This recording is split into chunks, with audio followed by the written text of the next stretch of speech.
এখানে কজন দু একজন যদি হাজি ভাই থাকেন আমাকে একটু হাত তুলে হেল্প করবেন। হাজি ভাই আছেন? মাশাআল্লাহ মাশাআল্লাহ। হায় হায় হায় হায়, আল্লাহ পাকের নিয়ম কানুন প্রণালী দেখুন। হাজি ভাই সামনে আছে, অত্তাখিযু মিন মাকামে ইব্রাহিম মুসাল্লা। আল্লাহ পাক বলছেন তোমরা ইব্রাহিমের মোকামকে নামাজের জায়গা বানিয়ে নাও, মুসাল্লা বানিয়ে। ইব্রাহিমের মোকাম কোনটা? হাজি ভাই নিশ্চয়ই জানেন যে ইব্রাহিম যে পাথরে দাঁড়িয়ে কাবা তামির, ঠিক না?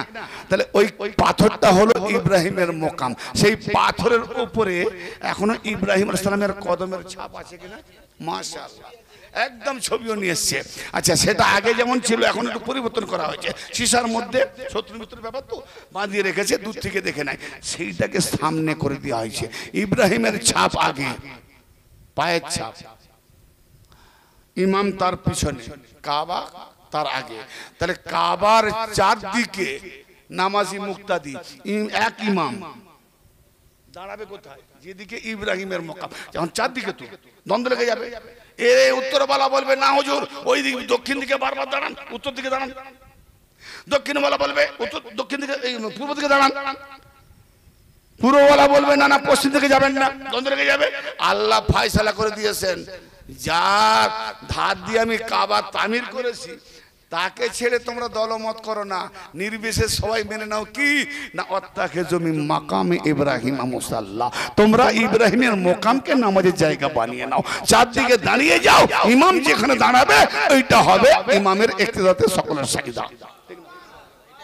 হ্যাঁ মাশাআল্লাহ, মিলে গেল। হাইসাব আছেন? কারণ আমি মিথ্যে বলতে পারি, আমজন যারা আইনে।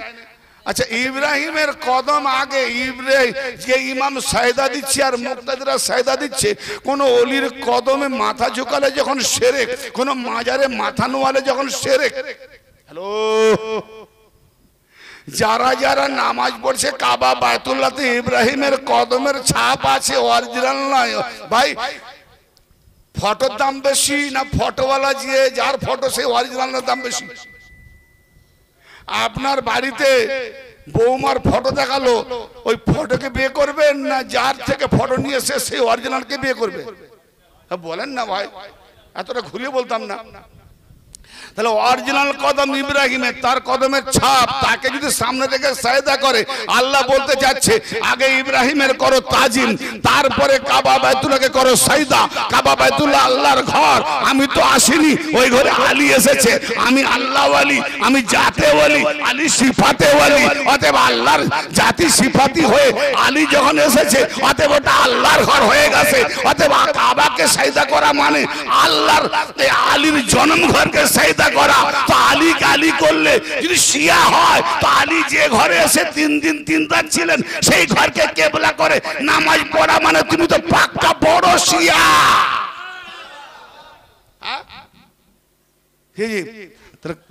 কদমে ছাপ আগে রেখেছো, নাজায়েজ ফতোয়া দাও। আল্লাহ সেটা করবে, কদম কেন ছাপ কেন?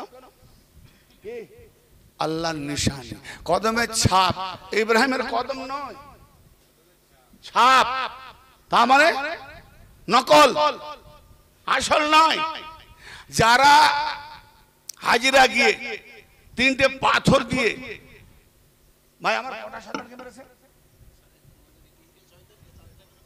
যাক, 3টে শয়তানকে 4টে করে মেরেছে। আমি 4টে 5টে যেটা করে মেরেছে। অনেকের আগে জুতো মারতো না, রাগে তো মার শয়তানকে মারতে মারতে নিজেরও পিষ্ট। যাক, সে ঘটনা অনেক বড়।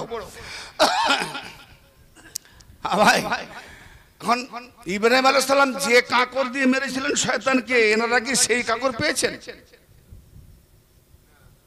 হাই সাহেব আপনিও বলবেন। ইব্রাহিম আলাইহিস সালাম, ইসমাঈল আলাইহিস সালাম, মা হাজেরা যে কঙ্কর দিয়ে মেরেছিলেন, সেই অরিজিনাল কঙ্করটা কি আপনারা পেয়েছেন? পাইনি। তাহলে ওখান থেকে নিয়ে নিতে হয়, ওনারা দিয়ে দেয়, তাই না? বা ওখান থেকে সংগ্রহ করে নিতে হয়। তাহলে ওটা ইব্রাহিমের আসল কঙ্কর নয়, ইসমাইলের আসল কঙ্কর নয়, মা হাজেরার আসল কঙ্কর নয়, ওটা নকল। তাহলে ইসলামে আসল থেকে নকল জায়েজ। ফলো করুন, নকল জায়েজ। তার মানে আসলকে আনার জন্য, আসলকে স্মরণ করার জন্য, আসলকে যেন ভুলে না যায়, আসল না মিটে যায়, আসল যেন ভুলে না যায়, আসল না বিলুপ্ত হয়, নকলকে এনেও নকল দ্বারাতেও আসলকে সংরক্ষিত রাখো, এটাই হলো ইসলামের বিধান। মোল্লা হ্যাঁ, আবার যাকে মেরেছে শয়তান, ইব্রাহিম সালাম শয়তানকে মেরেছিলেন না? আচ্ছা, শয়তানকে দেখে মেরেছিলেন না না দেখে মেরেছিলেন? দেখে। অরিজিনাল শয়তানকে মা হাজেরা বাধা দিতে এলো না। আপনি একটা বুড়ো বাপ ছেলেকে ঘুরে দেবেন, ওরকম অনেক স্বপ্ন দেখেন। কথা আপনি জানেন কি করে? বলে একমাত্র নবীর বিরুদ্ধাচরণে আসে শয়তানটা। তখন কঙ্কর ছুটেছিলেন, এরকম আমি কলবের বৃদ্ধি করছিলাম, বাড়াচ্ছি না। হ্যাঁ, ইসমাইল সালামও বলেছিলেন, বলে তোমার বাপ নিয়ে যাচ্ছে, পাগলা ফাগলা হয়ে গেছে, বড় বুড়ো হয়ে গেছে, আমার মাথা ঠিক নাই, তোমাকে জবাই করতে নিয়ে যাবে। তুমি জানলে কি করবে শয়তান? বলে যারা নবীর বিরুদ্ধে বাধা দেয় সে শয়তানি হয়। কথা ভালো করে শুনুন, নবীর বিরুদ্ধে যারা বাধা দেয় সে শয়তানি হয়। আমার নবীর বিরুদ্ধে আজকে যারা বাধা দিচ্ছে, নবী বলছে হোসেন আমার থেকে, আমি হোসেন থেকে, তাহলে হোসেনের বিরুদ্ধে যারা বাধা দেয়, তাহলে এই শয়তানদের থেকে বাঁচতে হবে না? হ্যাঁ, ওদের কদমের অনুসরণ করো না। সূরা বাকারা 208 নম্বর পড়ে দেখো, ইয়া আইয়ুহাল্লাযিনা আমানু দুখুলু ফিস-সিলমি কাফা, হে ঈমানদারেরা ইসলামের মধ্যে পরিপূর্ণ প্রবেশ করো। ওয়ালা তাত্তাবিউ খুতুওয়াতিশ শয়তান, শয়তানের পদাঙ্ক অনুসরণ করো না, তাদের পিছনে অনুসরণ করো না। ইন্নাহু লাকুম আদুউম মুবিন, নিঃসন্দেহে শয়তান তোমাদের প্রকাশ্য দুশমন। বলুন, সেই গায়েব শয়তানকে দেখতে পাননি? তাহলে প্রকাশ্য শয়তান তোমাদের দুশমন। আল্লাহ বলো প্রকাশ্য, গায়েব নয়। প্রকাশ্য কারা? তার মানে নবী আর আলী আহলে বাইতের বিরুদ্ধে যারা বাধা বিঘ্নত দেয় এরা হলো প্রকাশ্য শয়তান। শয়তান আবার আলাদা আছে নাকি? প্রকাশ্য দেখা যায়। তাহলে বোঝা গেল ইব্রাহিম খলিলুল্লাহ যে শয়তানকে দেখে মেরেছিলেন, মা হাজেরা দেখে মেরেছিলেন, ইসমাইল আলাইহিস সালাম দেখে মেরেছিলেন, আজকের হাজীগণ গিয়ে সেই শয়তানকে দেখতে পায়নি। শয়তানের বানানো পাথর করা, বড় জুমরা, মেজো জুমরা, ছোট জুমরা, মার। তার মানে ওকে মারা মানে, যদি শয়তানকে মারা হয় তো তাজিয়া বানানো মানে তো হোসেনের স্মরণ করা হলো। ইসলামে তোমার এখন নকল দেখিয়ে যদি আসল মানানো হয়, তো এখানে কেন হোসেন পাকের মাজার দেখিয়ে, তাজিয়া পাক দেখিয়ে হোসেনকে স্মরণ করানো হবে না? কারণ হোসেন না হলে কাবা থাকতো না, হোসেন না হলে দিন থাকতো না। আরে একটা হজের রকম চলে গেলে কোনো দিকে মানা যেতে পারে। ও ভাইজান বলেন তো, সাফা মারওয়া খুব উঁচা উঁচা পাহাড়, খুব উঁচা পাহাড়, কিন্তু ওর থেকে তো আর উঁচা আছে। হ্যাঁ, তার মানে পৃথিবীতে আরো ওর থেকে বড় বড় পাহাড় আছে না? কাশ্মীরে চলে যান বড় বড় পাহাড়, রাজস্থানে চলে যান বড় বড় পাহাড়, পৃথিবীতে এত বড় বড় পাহাড়, মক্কা বনভূমিতে এত বড় বড় পাহাড় থাকতেও ওই সাফা মারওয়ার এত ইজ্জত কেন? বলে মা হাজেরা গিয়েছিলেন, সাই করেছিলেন। কেন না? পিপাসায়। তো তোমাকে তো পিপাসা লাগে, তুমি তো ফ্রিজের পানি পান করছো। তখনকার ফ্রিজ ছিল না, পানি ছিল না, মরুভূমি ছিল। মা হাজেরা পানি পায়নি, তার সন্তানকে নিজেকে পান করাবার জন্য, পিপাসা নিবারণ করার জন্য। সাফা নেই পানি, এখান থেকে দেখে মারওয়া ঝর্ণা ঝরছে, গিয়ে দেখে না ও তো পাথরের, সাদা পাথরের ঝর্ণা, পানি ঝর্ণা নয়। ফের ওখান থেকে আবার ভুলে গেছে সাফাকে, সাফাকে দেখে ওই ঝর্ণা, এসে দেখে ওই পাথর, আবার ভুলে গেছে মারওয়াকে। 7 বার ভুলে যাওয়ার পরে সাফা মারওয়া, মারওয়া সাফা, সাফা মারওয়া, মারওয়া 7 বার। তারপরে ইসমাইল সালামের গোড়ালির চাপ। আচ্ছা, ইসমাইল সালামের পায়ের গোড়ালির চাপে যদি পানি আসতে পারে, ইমাম হোসেন সাল্লামের তো নবীর আওলাদ, তো আলী আসগরের গোড়ালির চাপে পানির নহর হতো না? কেন করেন ভাববেন না? ইসমাইল সাল্লামের পায়ের জোড়া তো ভাই, পানি পান করার সুন্নত, বসে না দাঁড়িয়ে। আর জমজমের পানি কেন? কার? ইসমাইল সালামের পায়ের, ইসমাইল সালামের পায়ের গোড়ালির দ্বারাতে পানি এসে তাকে তাজিম জানাচ্ছে। পানি পান করব, ইসমাইল সালামের পায়ের গোড়ালিকে তাজিম জানাচ্ছি। সুবহানাল্লাহ বলেন। আর যাদের উপরে দরুদ না পড়লে কামবাক্ত মৌলবী নামাজ হয় না, সেই ইমাম হোসেনের তাজিম মার্শিয়া সালাত তাজিয়া নাজায়েজ হয়ে গেল রে কামবাক্ত। আফসোস, তোমার পরবরিশ যে তোমাদেরকে পালন করেছে মা বাপ, তাদের উপরেও বেশুমার আফসোস। কি জ্ঞান দিয়েছে, কি খাইয়েছে, সাদকা যাকাতের হারাম করে মৌলবী। ইমাম হোসেনের উপরে দুশমনি কেন? কিসের দুশমনি? দলিল দাও, মুদ্দাই তুমি। তাজিয়া পাক কোরআন হাদিসে কোথায় না যায় আছে দেখাও।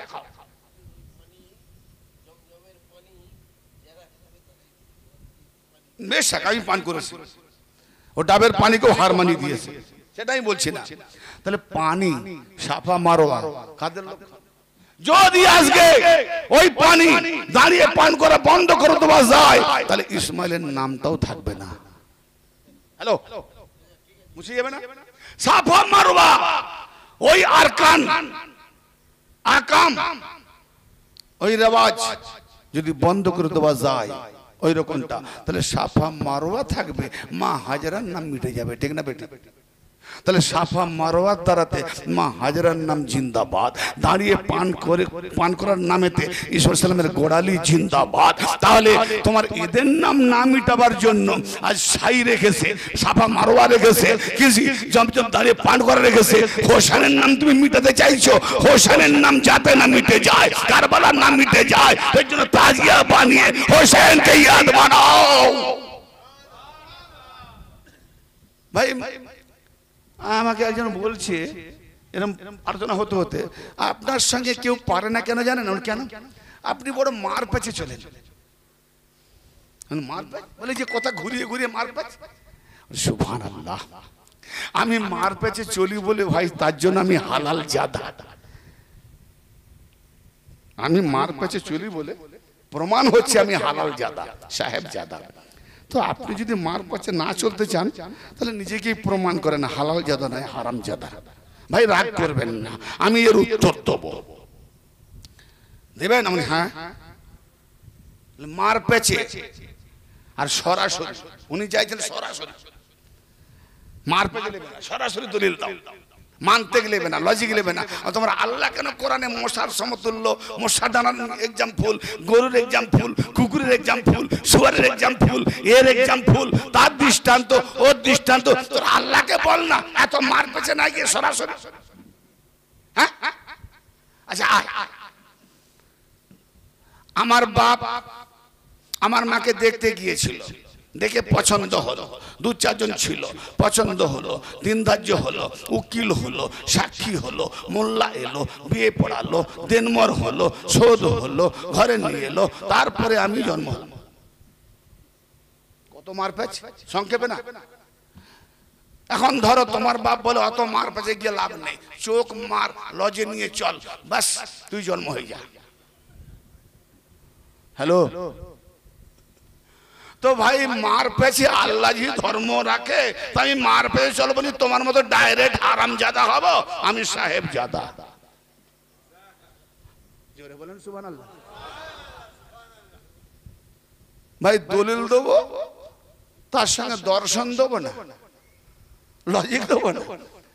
বলে না পারলে বলে ও শিয়া, আবার না পেরে সামনে বলছে বলো মার পেছে চলে।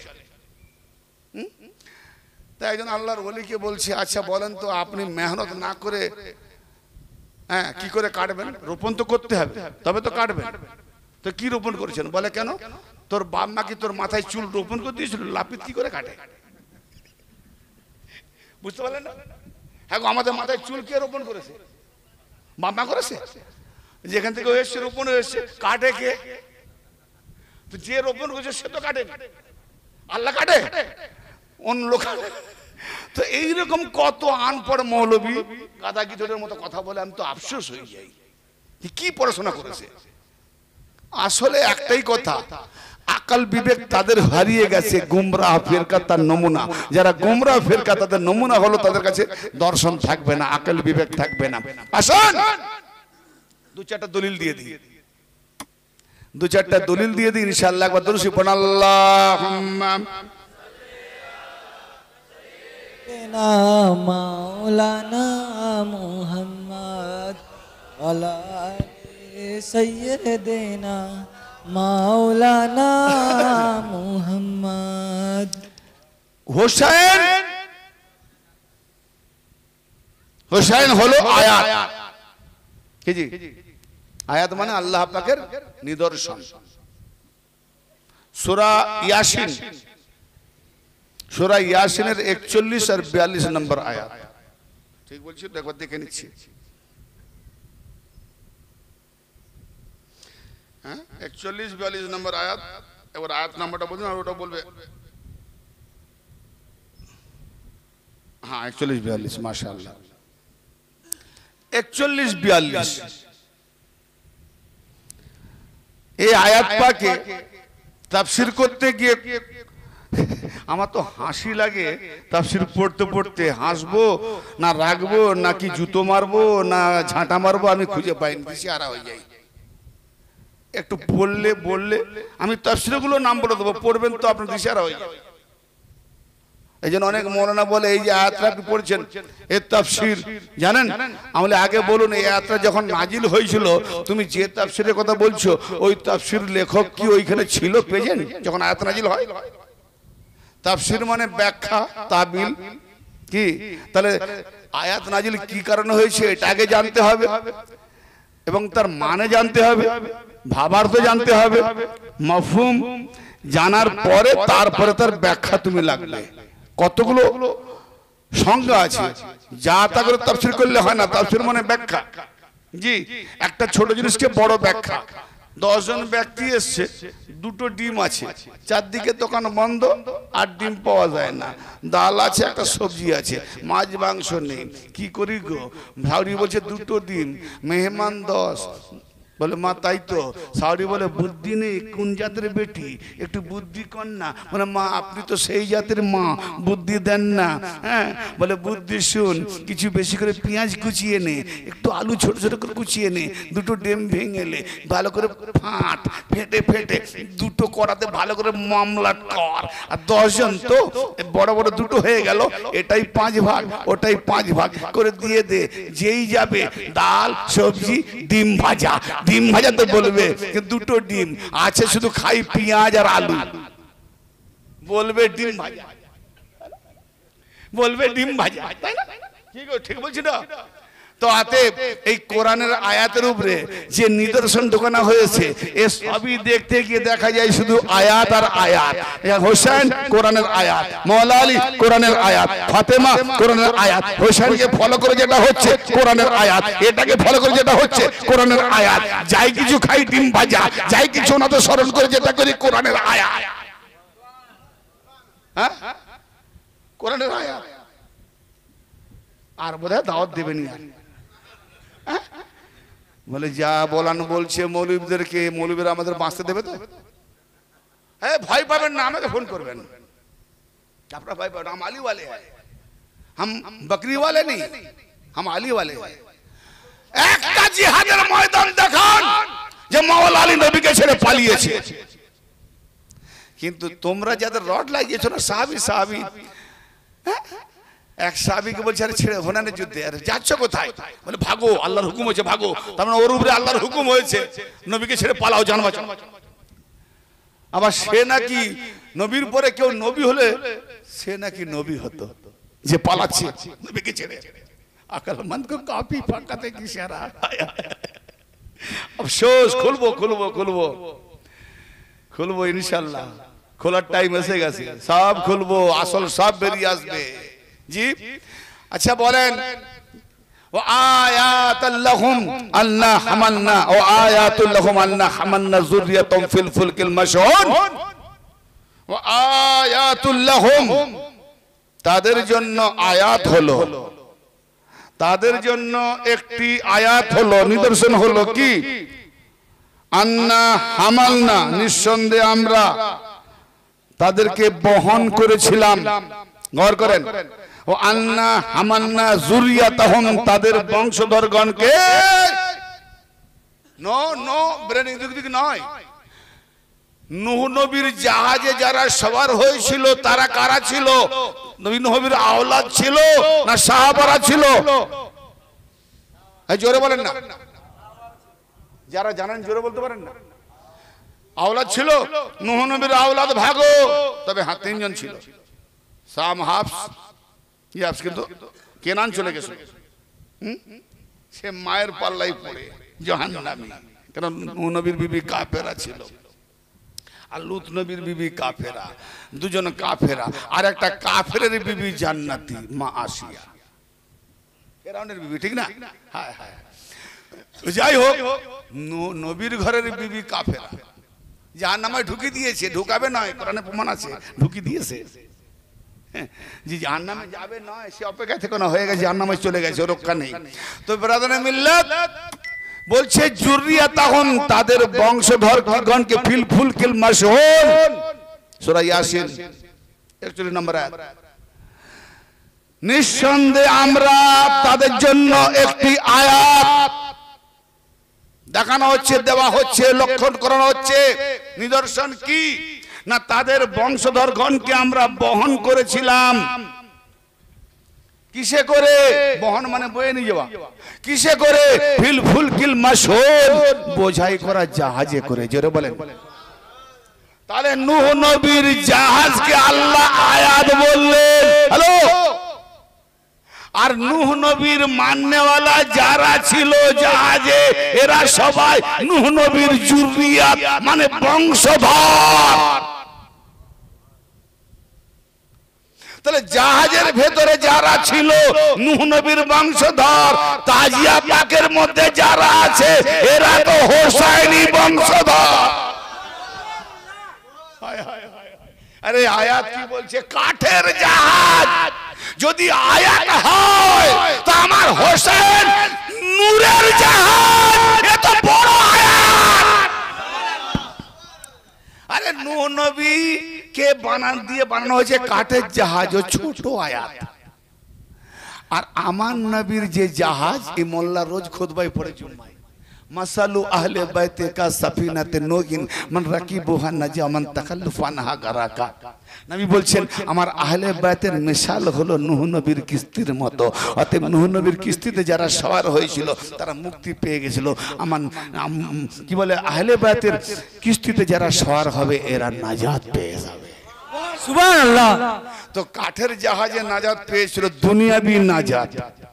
হ্যাঁ, আর আজকে আমরা নূরের জাহাজে যদি সওয়ার হই, হোসেন তো বেশক আয়াতে কুবরা, বড় আয়াত, নূরের জাহাজ। তো এতে যারা সওয়ার হবে, এর আদর্শে যারা থাকবে, এই নূরের মধ্যে যারা থাকবে, তো তারা তো বড় বংশধর হবে, ঠিক না বেটে? যুররিয়াতাহুম ফিল ফুলকিল মাশহুন ওয়া খালাকনা লাহুম মিন মিসলিহি মা ইয়ারকাবুন। ওয়া খালাকনা লাহুম, এবং আমরা সৃষ্টি করেছি, লাহুম তাদের জন্য, ওয়া খালাকনাহুম মিন মিসলিহি, উহারই একটি মিসাল। সুবহানাল্লাহ। মানে নূহ নবীর জাহাজের মতো মিসাল, দৃষ্টান্ত, উদাহরণ, মা ইয়ারকাবুন, যাতে তারা সওয়ার হয়। তার মানে মুহাম্মাদি জামানাতেও একটা জাহাজ। অর্থাৎ হ্যালো, খুব গৌর করেন, খুব গৌর করেন। নূহ নবীর জামানায় প্লাবিত, চারদিকে যেমন কাফের কাফের কাফের কাফের, দুশমন দুশমন দুশমন দুশমন, নূহ নবীর দিনকে শেষ করে দেবে, এরকম একটা পৃথিবী বিষাক্ত হয়ে গিয়েছিল। আল্লাহ বললেন তুমি তোমার বংশধর সাহাবাকে বাঁচাবার তাগিদে জাহাজ বানাও। আমার চোখের সামনে জাহাজ বানানো হলো, প্লাবিত করে দিয়ে কি করলেন? নূহ নবীর শত্রু যারা ছিল, বিরুদ্ধবাদী যারা ছিল, সবকে ধ্বংস করে দিল। আর মুসলিমে কজন সাহাবী নিজের আওলাদ, পরিবার এবং পৃথিবীর যারা পশু পক্ষী, কি গণ আল্লাহ সৃষ্টি একটাও বেকার হয়েছে নাকি? হ্যাঁ, আল্লাহ সৃষ্টি। আল্লাহ মান আরাদান নাজাত ফালিয়ারকাবু হাযিহি সাফিনা। যখন জাহাজ পরিপূর্ণ হয়ে গেল, 3 তলাতে উঠে গেল, 3টে তলা হয়েছিল, একটাতে পশু থাকবে, একটাতে গাছপালা থাকবে আর একটাতে মানুষজন থাকবে, 3 তলা। ঠিক আছে, ভালো লাগে না? 3 তলা। তো 3 তলা ছাদে উঠে নূহ নবী আওয়াজ দিচ্ছেন, আল্লাহ জেনে রাখো, আরাদা মান নাজাত, আল্লাহ মান আরাদা নাজাত, যে ব্যক্তি মুক্তি পেতে চায়, যে ব্যক্তি রক্ষা পেতে চায়। ইব্রাহিম আলাইহিস সালাম যখন আজান দিয়েছিলেন, আহ্বান করছিলেন তামাম মানুষের জন্য, হজের আজান কোরআন পাকে আছে, ওখানেও আরে বাবা মানুষরা দুশ্মন, পশুরা তো নূহ নবী দুশ্মনী করেনি, বাঘ ভাল্লুক জন্তু জানোয়ার হিংস্র প্রাণী, কিন্তু এমন একটা জাহাজ যেখানে সব জন্তু উঠেছে, একে অপরের খাদ্য, একে অপরের দুশ্মনী, কিন্তু নূহ নবীর জামাতে থেকে তাদের দুশ্মনী হেঁটে গিয়েছে। ইসমাইলকে স্মরণ করে, হোসেন ইসলামকে স্মরণ করে, এই তাজিয়ার জামাতে যারা আমরা এসে যাব, আমাদের মধ্যে ওই রকম পশুত্ব দূর হয়ে এক হয়ে যাব, দুশ্মনী থাকবে না। যারা বলেন সুবহানাল্লাহ। তো জাহাজে সবাই এসে সাওয়ার হলো।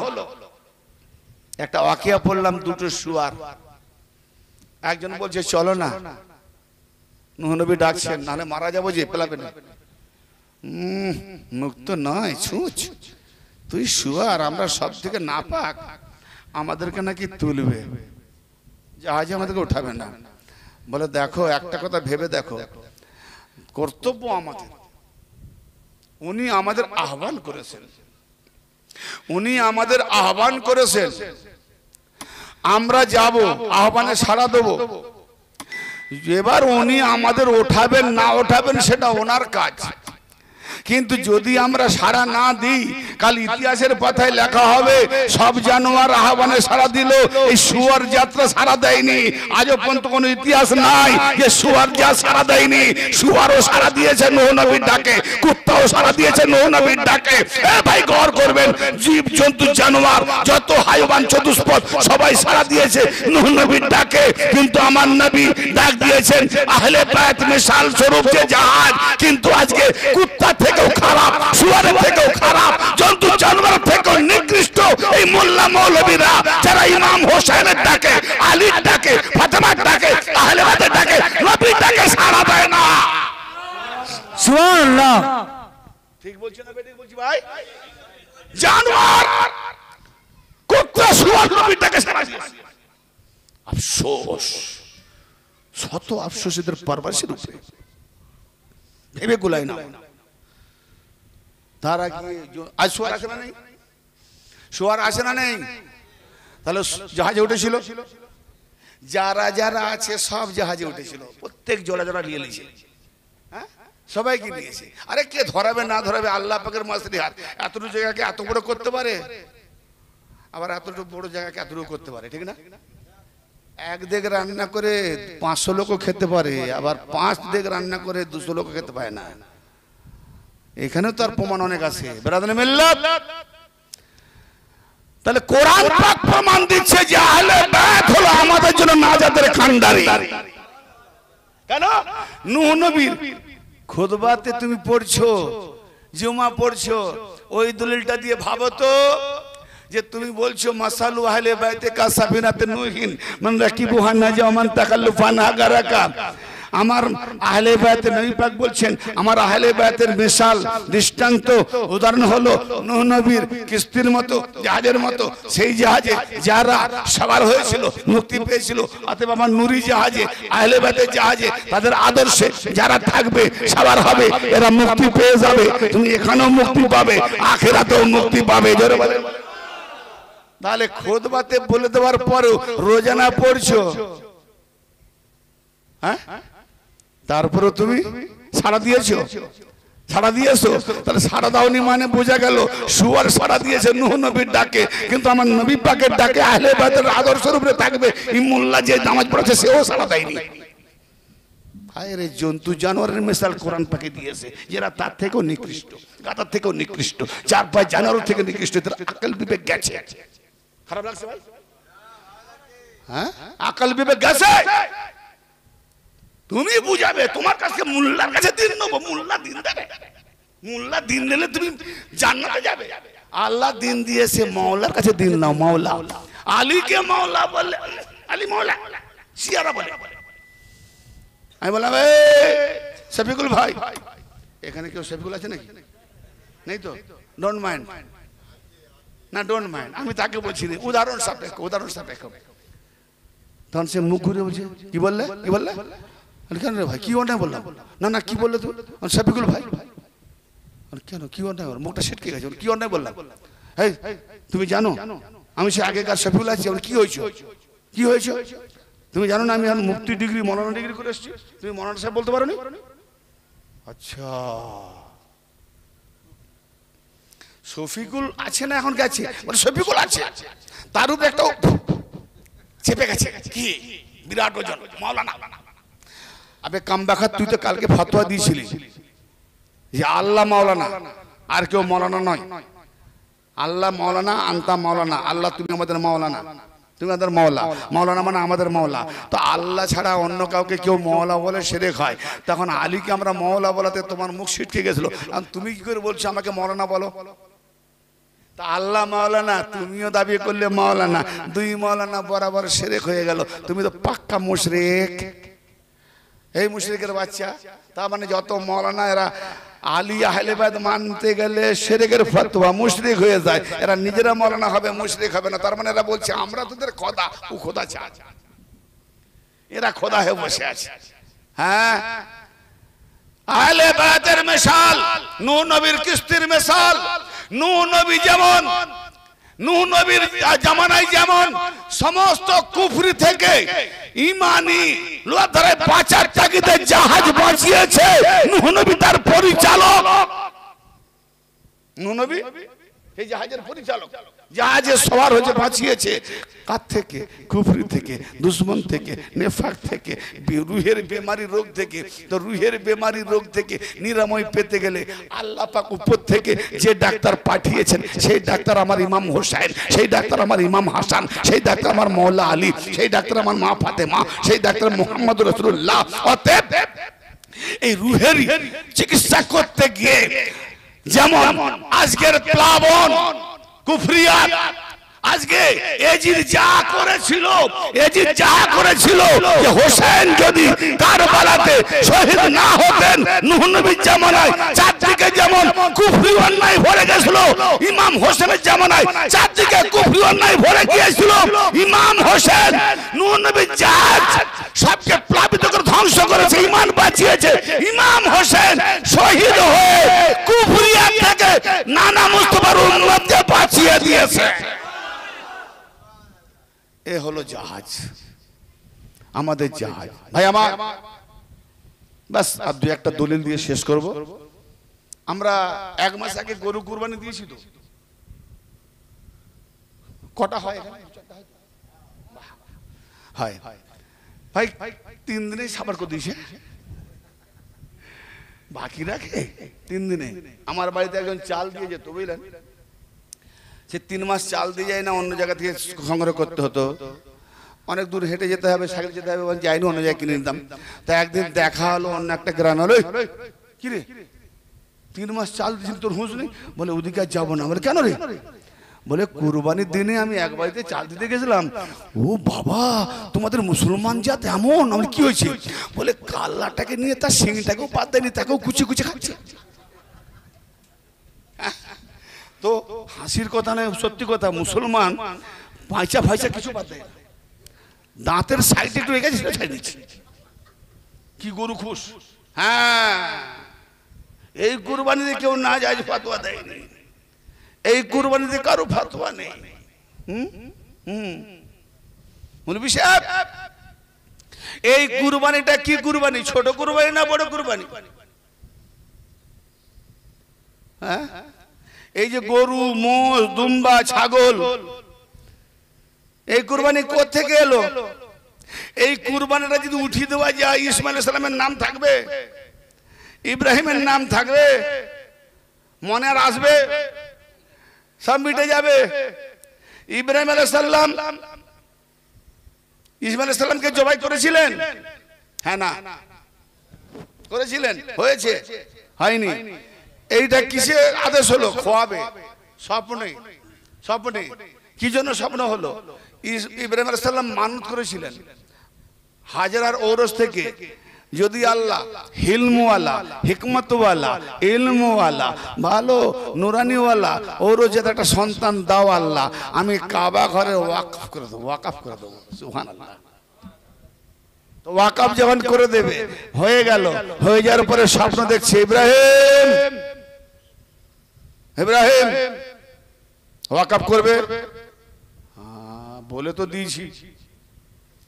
এক শিকারী শিকার করতে গেছে, ডাক পাখি ধরে, যেন ডাক পাখি, তো সারাদিন ধরে বসে হয়ে যখন একটাও তার শিকারে জালে পড়েনি, আল্লাহকে বলছি, আল্লাহ রে একটা ডাক পাখি সারাদিন ধরে বসেছে, একটাও কেউ আসেনি, সব পাখিতে পালাচ্ছে, একটা ধরিয়ে দে, একটাই ডাক পাখি পেয়ে যায়, আমি একটা গরু কুরবানি দেবো। তো আবেগে পড়ে বলে দিয়েছি, আবেগে পড়ে। এখন একটা যেই পড়ে গেছে তাকে ধরে নিয়ে বলছি, তোর জন্য আমি মানত করেছি, একটা এসছি, যা যাওয়ার মুখে বইমুখ হয়ে যাবো নি, একটা নিয়ে যাব, ডাক পেয়েছি, তোর জন্য আমি মানত করেছি যে এরকম একটা ডাক পাই যদি পড়িস তাহলে একটা গরু করে দেবো। আল্লাহ, সত্যি কি তুমি করে নেবে? একটা ডাক পাখি যেন গরু দেবো? এ আল্লাহ মাফ করে দেবে। যেই বলেছে কি হলো, যেই বলেছে আল্লাহ রহস্য করছিলাম, তুমিও রহস্য বুঝো নি। ঠিক মোল্লাদের কাণ্ড, দিনটাকে খেলতামাশা ভেবেছে। যা পাবি ঢুকিয়ে নে, খেলতামাশা ভেবেছে। হ্যাঁ, খেলতামাশা কোন বলছি, তোমার দিনকে নিয়ে খেলতামাশা করছো, খেলতামাশা ভেবেছো দিনকে নিয়ে, বুঝিয়ে দেবো খেলতামাশা। ইব্রাহিম সাল্লামকে স্বপ্নের খোয়াব বারবার দেখানো হচ্ছে, ওয়াকফ করবে কবে? তখন মা হাজরাকে আর ইসমাইলকে নিয়ে যেতে বাধ্য, কোন বাচ্চা ছেলে একা থাকতে পারবে না, মাকেও নিয়ে যেতে হবে। মাসলেহা যেখানে নিয়ে গেলেন, কোথায় ওয়াকফ করবে জানা আছে? যেখানে রেখেছিলেন ওই জায়গাটা হলো আদম আলাইহিস সালামের কবর। জোরে বলে। আচ্ছা, আজকে ওই ইসমাইল আলাইহিস সালামের কবর কোথায়? হ্যালো, মক্কাতে। আর মক্কা তো জায়গার নাম, তার নাম ছিল আগে বাক্কা, মানে রোনাজারি করার জায়গা। ওই রোনাজারি করবেন বলে মক্কা করে দিয়েছে। মক্কা মানে চৌকা, বাক্কা মানে রোনাজারি করার জায়গা। যেখান থেকে রোনা শুরু, সেখান থেকে ইবাদত শুরু। যারা রোনাজারি জানে না সে মুর্দা। যখন ছেলে জন্ম হয় আর হেসে হেসে জন্ম হয় না, যদি কাঁদে, দাইমারা বলবে কি বেহায়া ছেলে রে, এই তো হেসে জন্ম, যে ভাগ ভাগ ভাগ, এর সঙ্গে থাকলে আমরাও খারাপ হয়ে যাবো। যে মোল্লারা বলে না আশুরার দিনে যত পারিস খুশি কর, হ্যালো ফতোয়া শুনেননি? বলে আশুরার দিনে বিয়ে করাও যায়, আশুরার দিনে খুশবু লাগানো যায়, আশুরার দিনে হানিমুন মানানো যায়, আশুরার দিনে কান্নাকাটি আবার কিসের মহরম মানা যায়। বিয়ে করো, খুশি মানাও, হাসো, ফুর্তি করো, আয়াসি করো। রোনাজারি করার দরকার নেই, যারা রোনাজারি করে তাদের বিরুদ্ধে ফতোয়া। তাই বললাম বেহুদ্দা মোল্লা বোধহয় জন্ম হওয়ার সময় হেসে হেসে জন্ম হয়েছিল, কেঁদে কেঁদে জন্ম হয়নি। ও ভাইজান, যে মায়ের সন্তান হয়ে যদি না কাঁদে, হ্যালো, চিমটি কাটতেছে, হেলাচ্ছে, যদি না কাঁদে, দাইমা, মা, পাড়া প্রতিবেশী, আত্মীয় স্বজন কাঁদতে লেগে যায়, ঠিক না? আল্লাহ, মরা ছেলে হলো। তার মানে যে না কাঁদে সে মুর্দা।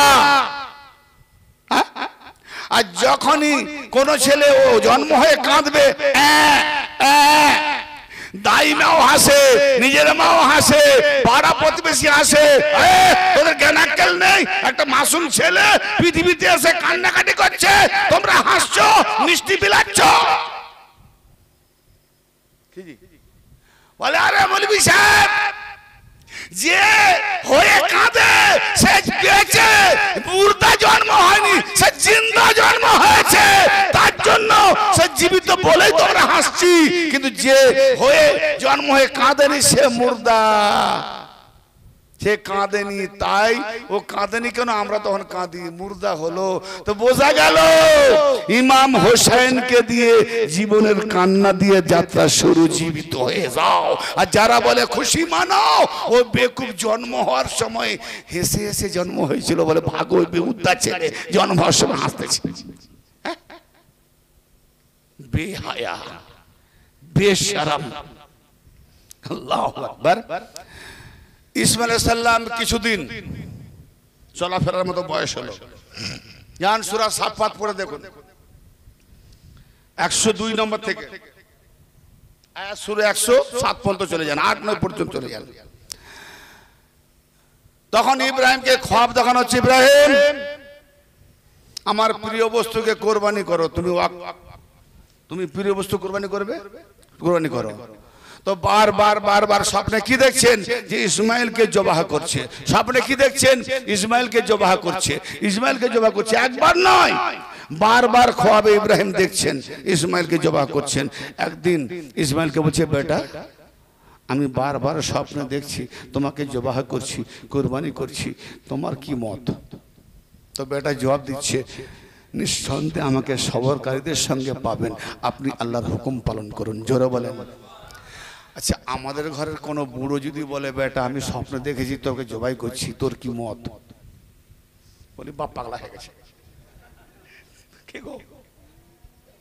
আর যদি শুনে বাড়ির মেয়েরা বলে, একে ঝেঁটা যদি বুড়োকে বের করে না, অন্য একটা ঘর করতে জবাই করতে, কি গো? এ তো সে জামানার কথা না, এ তো নবীর ঘরের নবীর বেটা। কি নবীর ঘরের নবী, নবীর বেটা নবী। তা আমার নয় হাজি, আর আপনার নয় জি। নবীর ঘরের এক বেটা, কে না?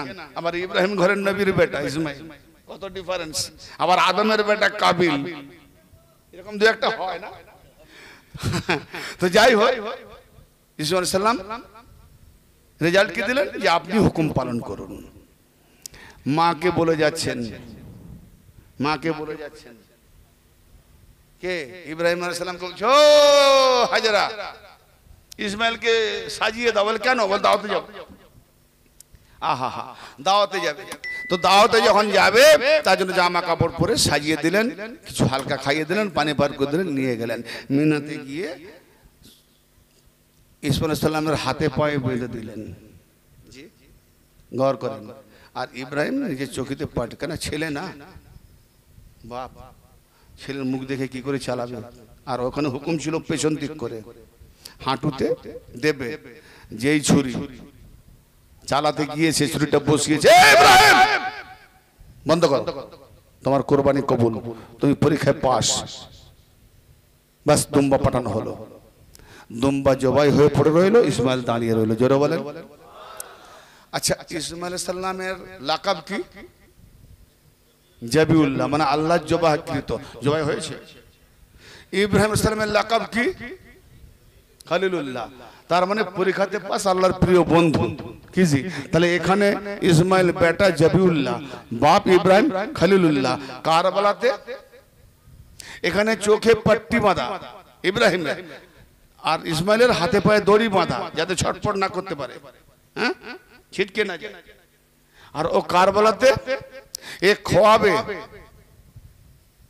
আদেশ শুনে প্রকৃত জবাই না হয়ে ইসমাইল জাবিউল্লাহ, বাপ খলিলুল্লাহ, আর ওখানে বেটা জাবিউল্লাহ সচক্ষে, দড়ি বাঁধা নয়, চোখে পাট্টি নয়, ঝরঝর করে ঝরছে। আরে কারবালার জীবন্ত আয়াত, কত বড় আয়াতে কুরবা, কোরআনী আয়াত। নিসলে জাহাজ, নূহ নবীর কিস্তির থেকেও বড় জাহাজ। এই জাহাজ আজকে একে স্মৃতি ভুলে যাবে, যে ছোটখাটো স্মৃতিকে রেখেছে কোরআনে, আর বড় স্মৃতিকে মোল্লা মিটাতে চলেছে। ওরে মোল্লা, না না না, জিন্দেগি পারবে না। ওখানে আলী আসগর জাবিউল্লাহ, প্রকৃত জাবিউল্লাহ, ইমাম হোসেন খলিলুল্লাহ, আলী আকবর জাবিউল্লাহ, ইমাম হোসেন খলিলুল্লাহ, কাসেম জাবিউল্লাহ, চাচা ইমাম হোসেন খলিলুল্লাহ, আব্বাস খলিলুল্লাহ, আব্বাস জাবিউল্লাহ, ইমাম হোসেন খলিলুল্লাহ, আবার ইমাম হোসেন জাবিউল্লাহ, জয়নুল আবেদিন খলিলুল্লাহ। কোন কুরবানি উত্তম? এখানে কখনো বেটা জাবিউল্লাহ তো বাপ খলিলুল্লাহ, বাপ খলিলুল্লাহ তো বেটা জাবিউল্লাহ, বাপ জাবিউল্লাহ তো বেটা খলিলুল্লাহ। আর ওখানে এক বাপ এক ছেলে। কোনটা বড় কুরবা, কোনটা বড় নিশানি, কোন জাহাজ? রোজানা খুতবা পড়ছে, কিচ্ছুই জানো না। ভাই আমার, এই কুরবানিকে ফলো করে কি হলো না, দুম্বা জবাই হলো। দুম্বা না ভাই, দুম্বাটা এসেছিল কোত্থেকে? জান্নাত থেকে। ভাই আপনারা দুম্বা রাখেন কোথায়? গোইলে। তার মানে জান্নাতে কি গোইল? ওটা কোন জান্নাত? তার মানে দুম্বাদের একটা জান্নাত আছে, ঠিক না? আমি মোল্লারা যে জান্নাত দেবে ওই জান্নাতের কথা বলবো না, দুম্বার একটা জান্নাত আছে। তো জান্নাত গোল কেন বলবো? জান্নাত যখন, ভাই জান্নাত মানে কি জানেন? জান্নাত মানে বাগান, বাগিচা। তার মানে ও বাগানে চড়তো, ঘুরে ঘুরে খেত। আল্লাহ বলে ইসমাইলকে বাঁচাতে হবে, এই জিবেল লিয়া একটা দুম্বাকে নিয়ে যা। তো দুম্বাকে নিয়ে জবাই করে দিল। আচ্ছা, ওই দুম্বাকে ফলো করে আমরা প্রতি বছর যে জবাই করি, ওই জান্নাত থেকে দুম্বা আসে? আচ্ছা, 11টা মাস যে কিনে খাই, কোনোদিন বলি ফুটো নেই তো, কানা নেই তো, ল্যাংড়া নেই তো, ভাঙা নেই তো, কাটা নেই তো, খুঁট নেই তো? 11 মাস। আর যে কুরবানির মাস আসে, কুরবানির উদ্দেশ্যে যখন কিনবো, কিরে ভাই খুঁটো আছে নাকি, ফুটো আছে নাকি, ভাঙা আছে নাকি, কাটা আছে নাকি, লেজ কাটা নাই তো, কান কাটা নাই তো, ধান ভাঙা নাই তো, নিচে দেখে, উপরে দেখে, সাইডে দেখে। এই ভাই 11 মাস দেখিস নি, এমন করে এরকম কেন দেখছিস? তো তুই জানবি না? বলে তুমি জানা না? বলে আমাদের ওখান থেকে যে এসেছিল না, সে নিখুঁত এসেছিল, কোনো দাগ ছিল না, কোনো কষ্ট ছিল না, নির্দোষ। অতএব তাকে ফলো করে যেটা কিনে নিয়ে যাবো, ইয়ে যেন নিখুঁত হয়, নির্দোষ হয়। সে নির্দোষ, ইয়ে নির্দোষ। তাহলে ও মোল্লা, একটা পশুর জায়গায় পশু নিখুঁত, সেই পশুকে ফলো করে নিখুঁত পশুকে তার জায়গায় কোরবানি দিচ্ছ। তোমার নবী খুঁট না নিখুঁত? ওকে ভাব, তোমার আমার নবী খুঁট নিখুঁত। তো সেই নিখুঁত নবীর চলে যাওয়ার পরে তার মোকামে নিখুঁতকে রাখবে না খুঁটকে রাখবে? যাকে রেখেছে খুঁট না নিখুঁত বিচার কর। তুই কি করে দিন দেখাবি খুঁট রেখে? দিন হারিয়ে ফেলেছো। আমরা নবীর জায়গায় নিখুঁতকে রেখেছি আলীকে, তোমরা নবীর জায়গায় খুঁটওয়ালা সাহাবীকে রেখেছো। এই জন্য 72 ফিরকা বেআয়াবদার হবে, নিখুঁত খুঁটওয়ালা হবে, দোষীদার হবে। আর আমার নবী নিখুঁত, মোবাহলার ময়দানে আলীও নিখুঁত, ফাতেমা নিখুঁত, হাসান হোসেন নিখুঁত। তো আমরা মুহাম্মাদের মোকামে আওলাদে রাসূলকে রেখেছি, আহলে বাইতে রাসূলকে রেখেছি, আমরা নিখুঁত রেখেছি। দুম্বাকে ফলো করে গরু দিচ্ছ, এই কুরবানিটা কার নিশানি? বলে ওই ইসমাইল সাল্লামের দুম্বার নিশানি। আল্লাহ পাক কি বলেন কোরআনে? এই কুরবানিকে আফাদাইনাহু বিজিবিন আযীম ওয়া তারাকনা আলাইহি ফিল আখিরিন। মহান আফাদাইনাহু, ফিদিয়া করে দিলাম, ছেড়ে দিলাম, ছেড়ে দিলাম, ফিদিয়া করে দিলাম। হ্যাঁ, আফাদাইনাহু, তাকে, কাকে? ইসমাইলকে। বিজিবিন আজিম, মহান কুরবানি হতে, আজিম কুরবানি হতে, মহান আজিম কুরবানি হতে ইসমাইলকে বাঁচিয়ে দিলাম। তারাকনা, আমরা ছেড়ে দিলাম, রেখে দিলাম, আলাইহে, তার উপরে, তার উপরে, বাছো তার উপরে। ইসমাইল জবাই হতো, ইসমাইল কুরবানি হতো, বাঁচি দিয়েছে দুম্বার বিনিময়, দুম্বাকে দিয়ে জবাই করিয়ে ইসমাইলকে বাঁচিয়েছে, আখেরি জামানায় ছেড়ে দিয়েছে।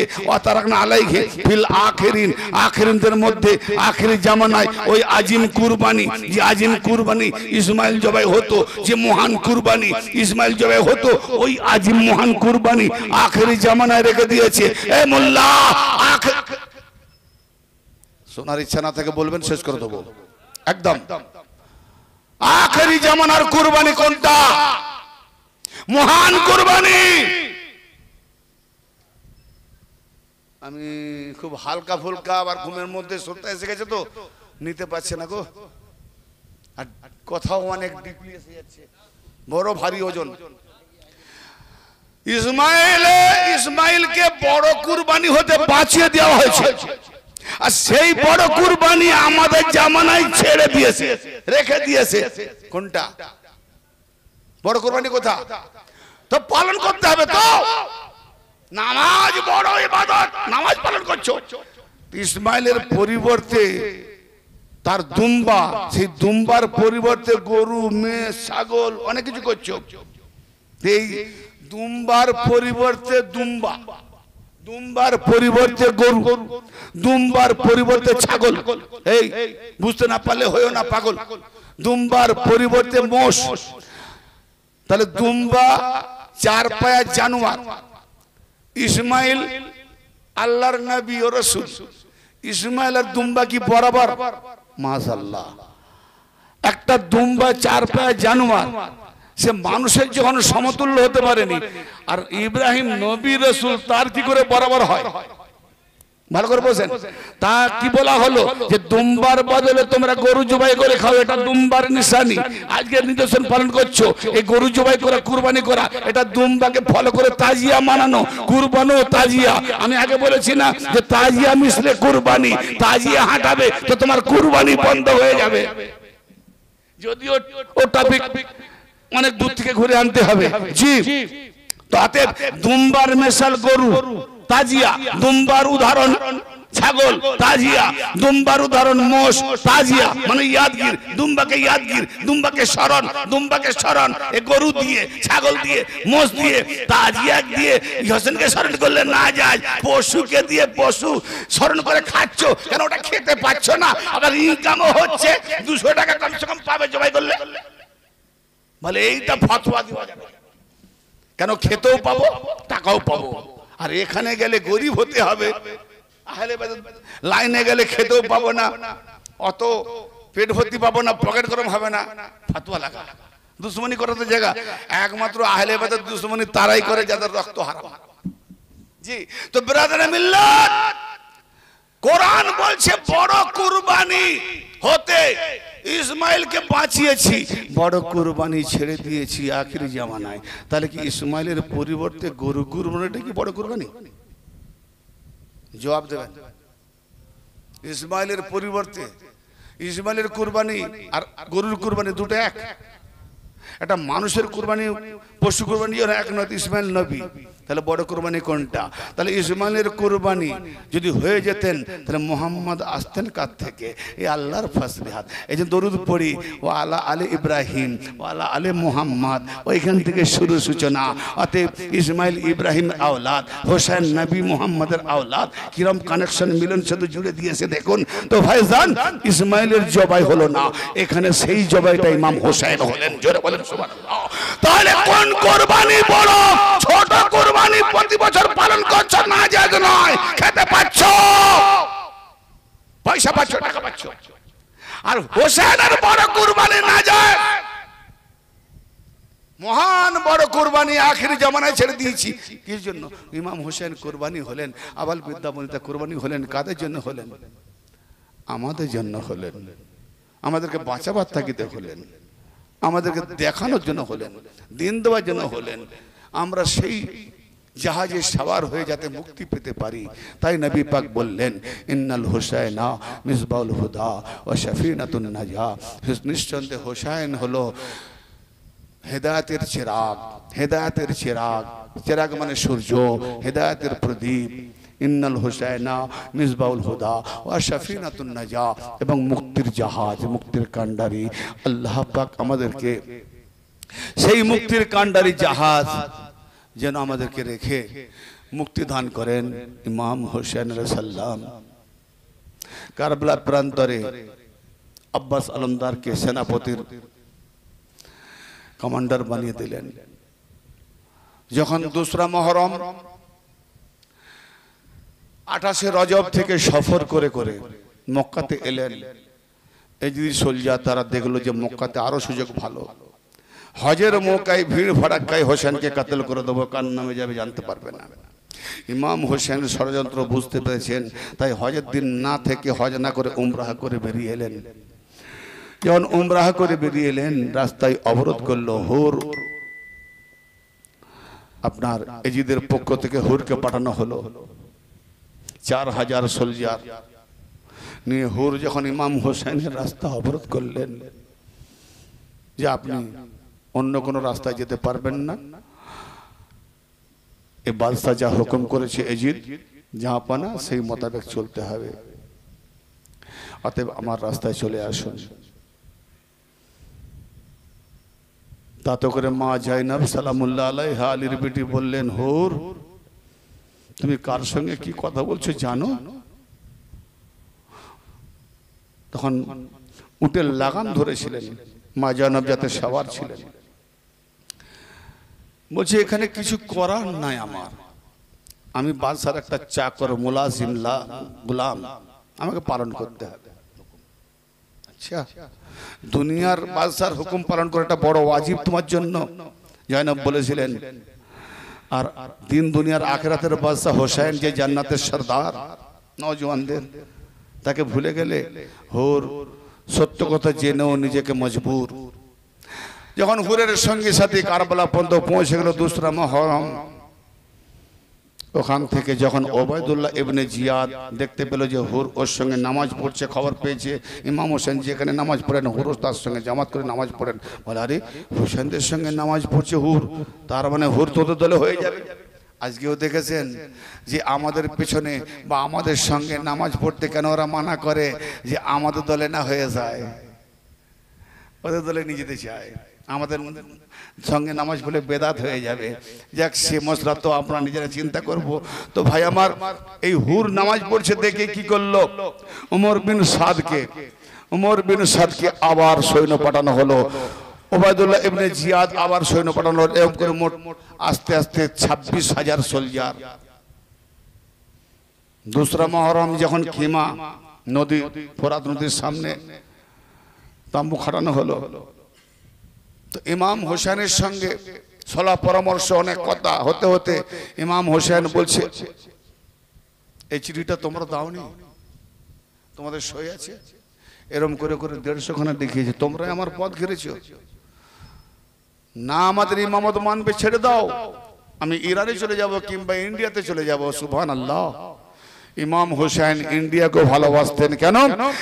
ইমাম হোসেনের একজন শালীর বাড়ি মালাবার রাজ্যের শায়রা বানর, এখানে ইমাম হোসেনের শালীকে বিয়ে দেওয়া হয়েছিল। আর সেই সূত্রে মালাবার রাজ্যে দক্ষিণ ভারতে নবী মুহাম্মদের জামানাতে ইন্ডিয়ার সাহাবা ছিলেন। আর দেখবেন পাঞ্জাবে নই পাকে সাহাবার অনেক মাজার আছে, ইতিহাস পড়ে যাবেন, জি অনেক জায়গায় আছে, অযোধ্যার পাশেও আছে, হ্যাঁ নূহ নবীর মাজার আছে, অনেক কথা। জি, এখনো পর্যন্ত আরবিতে লেখা আছে, কিন্তু কারণবশত আমাদের যেতে দেয় না। ওই ইতিহাস পাল্টে যাবে। রায়সার কাহিনী পড়লে বুঝতে পারবেন, অযোধ্যা কাহিনী পড়লে বুঝতে পারবেন। কিছু কিছু ইতিহাস আমাদের মুসলমানদের পড়ার দরকার, আমরা নিরীট হয়ে রয়ে গেছি। ইসলামিক ইতিহাস না জানার থেকে আমাদের ঠকতে হয়। তো বিরাদরে মিল্লাত এক কথায় তাদেরকে কি করে, যে না না তোমরা হয় ওবায়দুল্লাহ ইবনে জিয়াদের হাতে এজিদের পক্ষে বায়াত নাও, আনালে যুদ্ধের জন্য তৈরি হও। ইমাম হোসেন বললেন, আল্লাহ পাকের বানানো ইমাম, সেই বানানো ইমামের হাত আল্লাহর হাত, এই হাত আমার নয় মুহাম্মাদের হাত, এই হাত আলীর হাত, এই হাত তামাম নবীদিগের হাত, এই হাত আল্লাহর হাত, এই হাত এজিদের হাতে হাত দেবে না। জোরে বলেন সুবহানাল্লাহ। এই হাত এজিদের হাতে হাত দিয়ে দেওয়া মানে আল্লাহর হাত চলে গেল। অতএব এজিদ বলবে, কই মুহাম্মাদের ধর্ম, কি ধর্ম? আরে ইমাম হোসেন সম্পর্কে মুহাম্মদ বলেছে হোসেন আমার থেকে, আমি হোসেন থেকে, তাহলে হোসেন থেকে যখন মুহাম্মদ, তো হোসেনের হাত আমার হাতে, মুহাম্মাদের হাত আমার হাতে। সূরা ফাতিহাতে বলছে, হে মুহাম্মদ ওটা তোমার হাত না, ওটা আল্লাহর হাত। তাহলে মুহাম্মদ যখন আল্লাহর হাত, অতএব হোসেনের হাত মুহাম্মাদের হাত, মুহাম্মাদের হাত আল্লাহর হাত, আমার হাতে। আমি বায়াত করেছি আল্লাহকে, দিন থাকবে, দিন থাকবে। এজিদ আল্লাহ হয়ে গেল, যা খুশি চালাবে, দিন মিটিয়ে যাবে, মুহাম্মাদের দিন বাঁচবে না, থাকবে না। ইমাম হোসেন আল্লাহর হাতকে বাঁচিয়ে গর্দান দিয়ে দিলেন, আল্লাহর হাতকে বাঁচিয়ে, দিনকে বাঁচিয়ে ইমাম না মেনে গর্দান দিয়ে দিলেন। কত বড় কাজ! যদি শহীদ না হতেন, কারবালা না হতেন, আজকে যে মোল্লারা ফাতোয়া দিচ্ছে না, এই মসজিদে ইমামতি করার চাকরি পেত না। যাক, নাই কোনো গতি করে ইমামতি, তবু তো একটা গতি না পেয়ে ইমামতি করছে, এটাও থাকতো না। আজকে বিবির পাছায় যে কাপড় পরাচ্ছে, এই ইমাম হোসেনের বদৌলতে 5 ওয়াক্ত নামাজ আছে বলে কাপড় পরাচ্ছে, ইমামতি করে। ইমাম হোসেনের বদৌলতে আজ মসজিদ আছে, ইমাম হোসেনের বদৌলতে আজ নামাজ আছে, টুপি আছে, জুব্বা আছে। আর তার উপরে ফতোয়া দিয়ে নিজে আইএসসি করছে আর ফতোয়া দিচ্ছ না যায়। এজিদ ধর্ম ঘুরিয়ে আনতে চাইছো, এজিদি প্ল্যাটফর্ম আনতে চাইছো, অসম্ভব। সেদিন তোমাদের শেষ হয়ে গেছে, ইমাম মেহেদী আসার সময় হয়ে গেছে। তো কি করলো ইমাম হোসেন? যখন মানবে না, এজিদের হাতে তাম্বুকে হাঁটাও, এই ফোরাত নদীর সামনে থেকে তাম্বু হাঁটাও। যেই খবর কানে গেল, আব্বাস আলমদার হুবাহুব মাওলা আলী শাকাল, বলেন সুবহানাল্লাহ। সিফিন যুদ্ধে যখন আব্বাস আলমদার আর মাওলা আলী আলাইহিস সালাম দুজনে যখন মুয়াবিয়ার বিরুদ্ধে যুদ্ধ করছেন না, লোকেরা বলছে মুয়াবিয়ার পক্ষে, বলে আরে দুটো আলী কোথায় ছিল? আরে জোরে বলেন না সুবহানাল্লাহ, এ দুজন আলী, আরে এ দুজন আলী কোথায় ছিল? তখন একজন যে জানে সে বলছে দুজন আলী নয়, আব্বাস আলমদার হুবাহুব মাওলা আলীর মতোই একদম দেখতে, সুবহানাল্লাহ। আর সেরকম সুজাত, সেরকম শক্তি, বাঘের মতো গর্জন। তো যখন আব্বাস আলমদার শুনলেন কি এখান থেকে খিমা হাঁটাতে হবে, মিয়ান থেকে তলোয়ার বের করলো। জাইনাব সালামুল্লাহ আলাইহা জানেন যে আব্বাসের তলোয়ার বেরিয়ে গেছে, আব্বাসের তলোয়ার বেরিয়ে গেছে, যদিও বাধা না দি তার জুলমাত ফেলে দেবে, আর জুলমাত যদি ফেলে দেবে তাহলে নানা দিন বাঁচবে না, শহীদি মোকাম পাবো না। ওসিয়ত আছে আগে থেকে, আমরা ওখানে শপথ করেছি যে মুহাম্মদী দিন বাঁচাতে গেলে এই দপ্তরটা কে নেবে? কোন নবী নেয়নি, হোসেন আর জাইনাব নিয়েছে। এই আলো নারবার ব্যাপার আছে, কোন কাজ ওখানে সবকিছু তয় না হলে এখানে হয় না। যাহা যাহা রুহানিয়াতে হয়েছে তাহা তাহা জিসমানিয়াতে এখানে হচ্ছে। যারা যারা ওখানে ঈমান এনেছে তারা তারা এখানে ঈমান এনেছে, ওখানে যারা করেনি ঈমান আনেনি তারা এখানেও আনেনি। তো ব্রাদারে মিল্লাত জাইনাব সালামুল্লাহ বলছেন আব্বাস না না না, তলোয়ার মায়ানে ঢোকাও। আব্বাস চুপ হলেন। আমাদের ভাইরা চুপ করতো কেন? চুপ হলেন খাতুনে যাবে মা ফাতেমা মৃত্যুকালে বিদায়কালে মাওলা আলীকে বলছেন আলী বাস বিশেষ করে দুটো তোমাকে ওসিয়ত করব, তুমি যখন বাড়িতে ঢুকবে একটু আওয়াজ দিয়ে সালাম দিয়ে ঢুকবে। বলে কেন? আমার ঘরে আমি ঢুকবো, আমাকে আওয়াজ দিয়ে ঢুকতে হবে? বলে জয়নাব কোনদিন ডাইরেক্ট তোমার কাছে এসেছে? তুমি যখনই ঢোকো জয়নাব আমার পেছনে লুকিয়ে যায়। সে এত পর্দা ভালোবাসে, এত বোরখা ভালোবাসে, তোমার কাছে যেন কপালটা না বেরিয়ে যায়, বড় লজ্জা পায়। তাই তুমি সালাম দিয়ে ঢুকলে সে আগে থেকে ঢাকাটা দিতে পারবে, কপালটা মাথাটা ঢাকা দেবে, তাই আওয়াজ হবে। আর দ্বিতীয় ওসিয়ত হলো আমার মৃত্যুর পর তুমি উম্মে আয়মানকে বিয়ে করবে। বলে এটা কিরকম কথা? ও সে তো মানতে পারি, তুমি আমাকে এরকম কেন বলছো? বিয়ে করতে? কিন্তু আমার বিয়ের কি দরকার? আমি বিয়ে করব না। বলে না বিয়ে করবে। বলে কেন? না বিয়ে করলে তার থেকে একটা সন্তান হবে। মা ফাতেমা ইলম, মোল্লারা বলে নবীর ইলমে গায়েব নেই, জানতেন না কি হবে না হবে। মা ফাতেমা বলে যাচ্ছেন উম্মে আয়মানের কাছ থেকে। আলী জানেন না? জানতেন। নবী জানতেন না? জানতেন। হাউজে কাউসারের সাহাবারা আসবে, আবার বিতাড়িত করা হবে। ফেরেশতারা বলবে আপনি জানেন না, আপনার ওফাতের পর, মৃত্যুর পর এরা সব উল্টো দিয়ে ঘুরে গেছে। জি, তাতে নবী পাক যদি না জানতেন তাহলে হাদিসটা বলে গেলেন কি করে? তারা আরবের প্রবাদ বাক্য, বুঝতে পারছেন তো? তো যাই হোক, হযরত আব্বাস আলমদার খামোশ হয়ে গেলেন। আর এদিকে মা ফাতেমা আলীকে বললেন উম্মে আয়মানকে বিয়ে করবে, তার থেকে একটা সন্তান হবে, তার নাম হবে, তার নাম রাখবে আব্বাস। বলে আব্বাস কেন নাম রাখবো? বলো এটাও কিছু রাজ আছে? বলে আহা হা, আব্বাস এই জন্য রাখবে তোমার নাম আলী, তার প্রথম অক্ষর হবে আয়েত। জোরে বলেন আহা আব্বাস।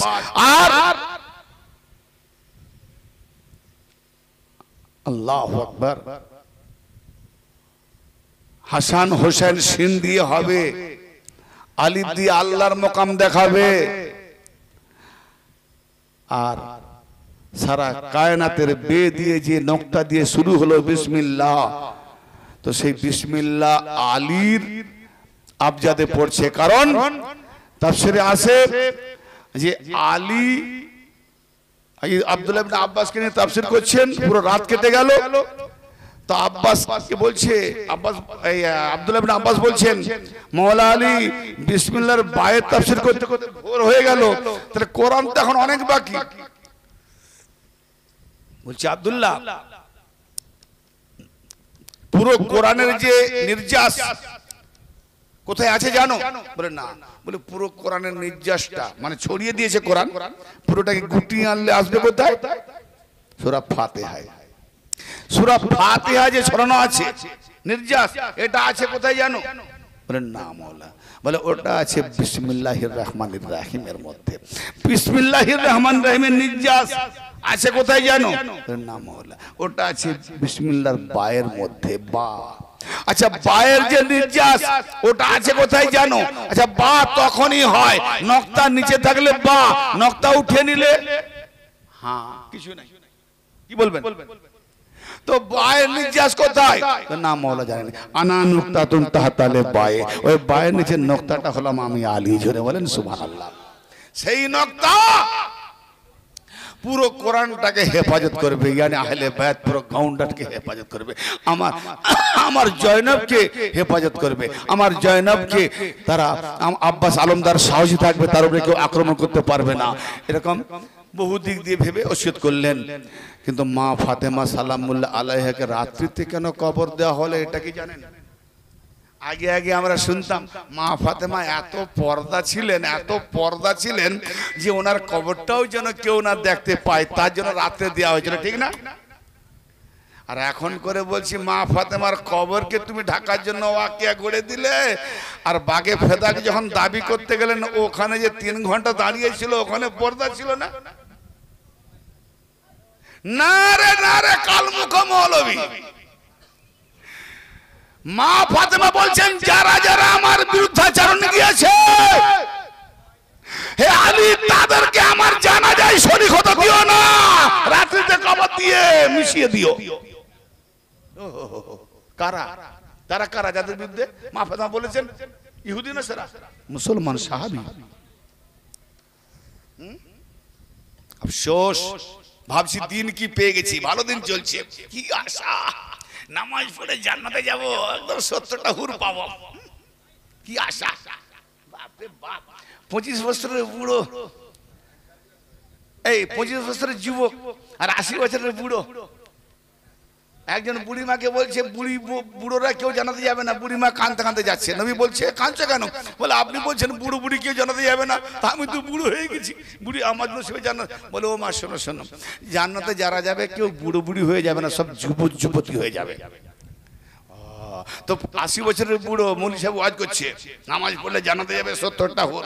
বলে এখানে একটা কালো বিবি পেয়ে এত আনন্দ, 70টা হুর পেলে কি পড়বো? ফের দেখাচ্ছে কি? বলে হুরের দিকে যে তাকাবে না, তাদের বুকের উপরে তোমার ছায়া দেখতে পাবে, তোমার ছবি দেখতে পাবে। আয়নায় যেমন আর মুখ দেখতে পাই, হুরের বুকের দিকে তোমার মুখ দেখতে পাবে। তাহলে কত রূপ!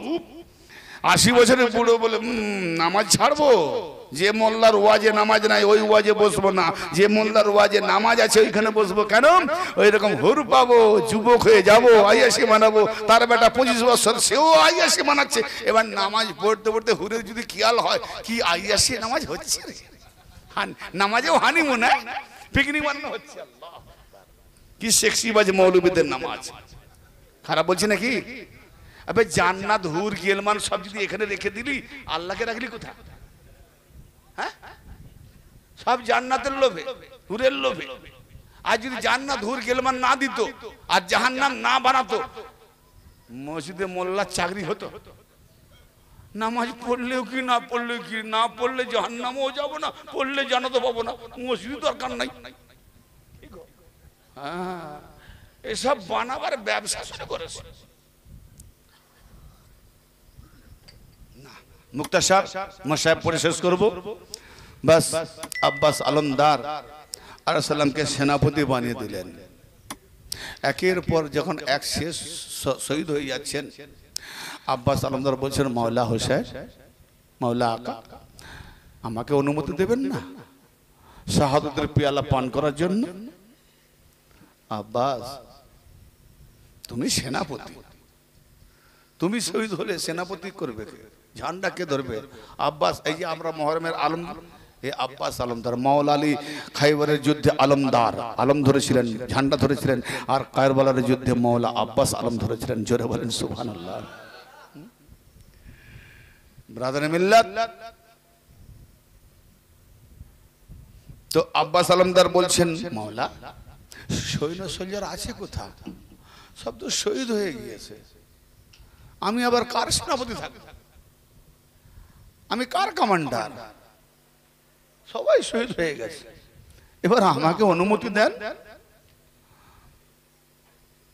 আপনার পরে আমি এই গোলামটা কি করে থাকি হুজুর? আমি সারাতের পেয়ালা পান করে আপনার কদমে সেজদা জানিয়ে মা খাতুনে জান্নাতকে মুখটা দেখাতে পারবো, অনুমতি দেন। মাওলা হোসেন অনুমতি দিচ্ছেন না। আব্বাস, সারাটা জীবন তুমি আমাকে ছায়ার মতো আগলে রেখেছো, সারাটা জীবন তুমি আমার পাশ ছাড়া হওনি। মানুষের যেমন ছায়ার সঙ্গে সঙ্গে থাকে, তুমি আমার সঙ্গে সেই রূপ আছো। তোমাকে পাশ ছাড়া করতে হিচকি হিচকে কেঁদে বলছেন আমার মন চাইছে না আব্বাস, আমি তোমাকে হুকুম দিতে পারছি না, বসে গেলেন। এমন সময় মা সাকিনা 4 বছরের ইমাম হোসেনের বেটি এসে চাচা আব্বাস আলমদারকে বলছে, চাচা, ও চাচা, জীবনে তোমার কাছে কোনোদিন কিছুই চাইনি, না চেয়েছি তবুও এনে দিয়েছো। আমি কোনোদিন কি চাইনি, না চাইতেও এনে দিয়েছো। আজকে চাচা তোমার কাছে একটা জিনিস চাইবো, আর জীবনে কোনোদিন চাইবো না, ওটা এনে দেবে না? বলো বেটি, কি চাও? চাচা, 1 ঘট পানি এনে দাও না, আমি জীবনে আর তোমায় কোনোদিন চাইবো না। ইমাম হোসেন আলাইহিস সালাম তার বেটিকে যতটা না ভালোবাসতেন, চাচা আব্বাস আলমদার তার থেকে অনেক বেশি ভালোবাসতেন।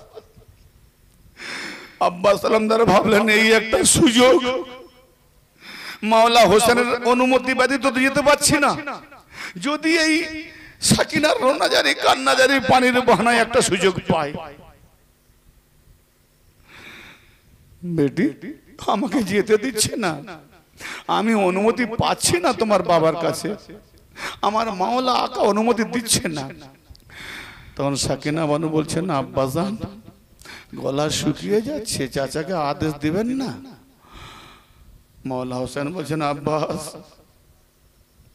আব্বাস দাঁড়িয়ে যাও, আমি অনুমতি দিতে যাচ্ছি না, কিন্তু তুমি সাকিনাকে ভালোবাসো, সাকিনা তোমাকে বিদায় দিতে যাচ্ছে।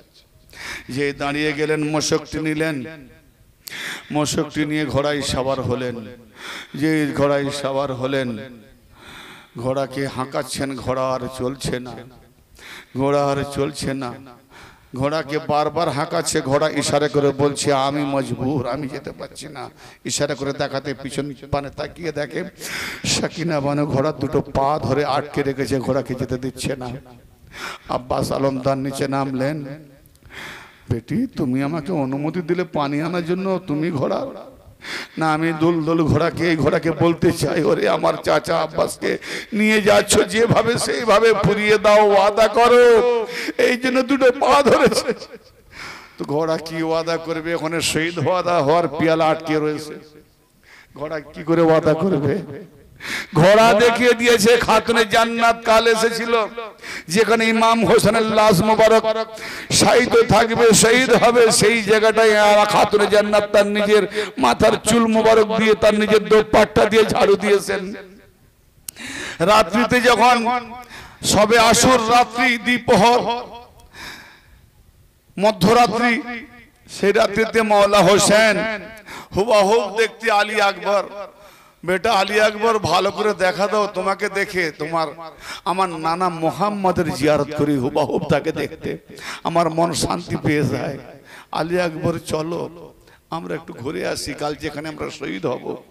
তা তাম্বু থেকে আপনার যেই ময়দানে গেলেন, গিয়ে দেখতে দেখতে দেখতে দেখতে আলী আকবর বলছে, আব্বাজান একটু অনুমতি দিন, আমি একটু ওখানে যাই। একটু এগিয়ে গেলেন, এসে বলছেন, আম্মাজান, আব্বাজান আমি একটা জিনিস দেখলাম, আপনি কি তা দেখেছেন? বলে কি দেখেছো?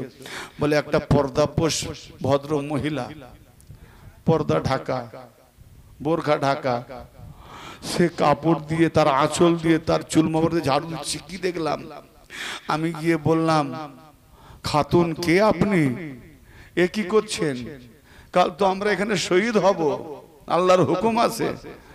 বলে বেটা চিনতে পারো না, যে বেটা শহীদ হবে সেই জায়গাটাই আমি ঝাড়ু দিচ্ছি, আমি সেই হোসাইনের মা, আমি হোসাইনের ছোট জায়গাটা ঝাড়ু দিচ্ছি। আমার হোসাইনের লাশ পড়ে যেন তার শরীরে একটা কাঁকর পাথর না চুবে যায়, সেই জন্য ঝাড়ু দিচ্ছি। আব্বাকে এসে বলছি, আব্বা আপনার মাকে দেখে এলাম, জান্নাতুন ফাতেমাকে দেখে এলাম। বলে তুমি দেখতে পেয়েছো? আহলে বায়ত মরে নাই। আজকে আমরা কারা কারা তাদের ইয়াদগির করছি, মানাচ্ছি, তারা এখানে প্রেজেন্ট।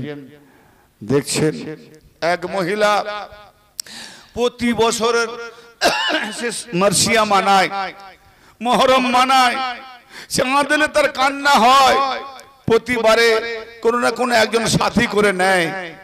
তো এবারে কাউকে সাথী না পেয়ে আল্লাহকে বলছে, আল্লাহ প্রতিবারে একজন না দুজন করে আমি সাথী পাই, তাদেরকে সঙ্গে নিয়ে আমি মোসাহেব মানাই, মহরম মানাই, কিন্তু এবারে একজনও পাইনি। তুমি যদি পারো ম্যানেজ করে দাও। তো তারপরের দিন সকালবেলা একজন ভদ্র মহিলা বোরখা উড়ে দরজায় টোকা মারলো। টোকা মারতে খুলে দেওয়া হলো, ভেতরে আসুন মোহতারামা। এলেন, কে আপনি? বলে পরিচয় পরে পাবেন, আপনার আল্লাহ দোয়া কবুল করেছে, আপনি আমার সঙ্গে মার্সিয়া মানাবেন, মহরম মানাবেন। ঠিক পহেলা মহরম, দ্বিতীয়, তৃতীয়, চতুর্থ, পঞ্চম, ষষ্ঠম, সপ্তম, অষ্টম, নবম মহরম যখন এলো, সেই নবম মহরমের রাত গুজরে যাওয়ার পরে সকালবেলা বলছে, মোহতারমা এবার আমাকে বিদায় দাও, আজ আমি থাকতে পারছি না।